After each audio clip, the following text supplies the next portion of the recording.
Was it corruption or negligence that led to the escape of Orville Purnell, a Jamaican inmate awaiting extradition to Saint Lucia to stand trial for murder? A scathing report from the Jamaica Observer sheds light on a series of connected events: bribes to inmates, lax security measures by police, and the determination of Purnell himself to evade capture that may have led to his successful jailbreak that a police officer had earlier described as a walkout.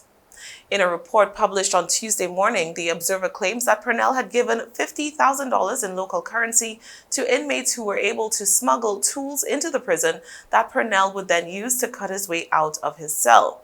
The police reportedly got wind of this plot and moved the prisoner to more secure accommodations in a different section of the lockup. That did not stop Purnell, however.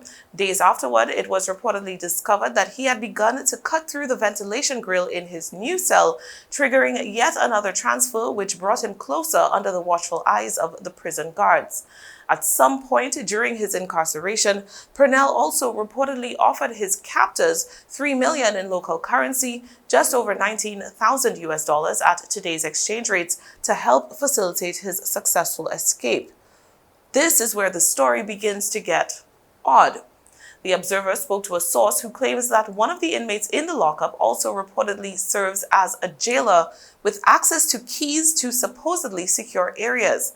That inmate/jailer reportedly told police that the key to the cell block where Purnell was being held had gone missing from the bunch. That disclosure was apparently met with inaction from the JCF. No investigation, and the lock which fit the missing key was left in place. The Observer's source told the paper that footage of Purnell exists from days after the key was reported missing, where he says that he has, quote, the golden key to freedom. The news outlet's sources also say that apart from the issue with the missing key, several suggestions to increase the security surrounding Purnell were apparently ignored by higher-ups. There was reportedly a recommendation made to transfer Purnell again, this time to the maximum security section of the lockup, where there was one cell free. It was also suggested that the wanted man be moved out of the Central Police lockup completely and transferred to the Horizon Remand Center.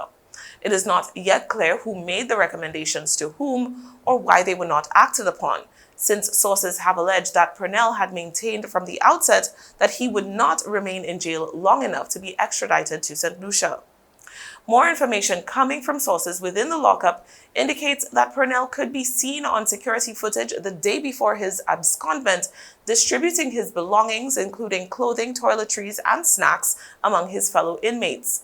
There has not yet been any official comment from the Jamaica Constabulary Force or the Professional Standards Oversight Bureau about the ongoing investigation into Purnell's brazen escape.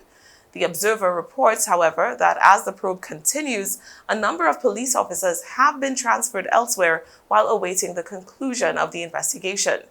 Meanwhile, Purnell remains at large, having given the slip to law enforcement in 2 Caribbean countries.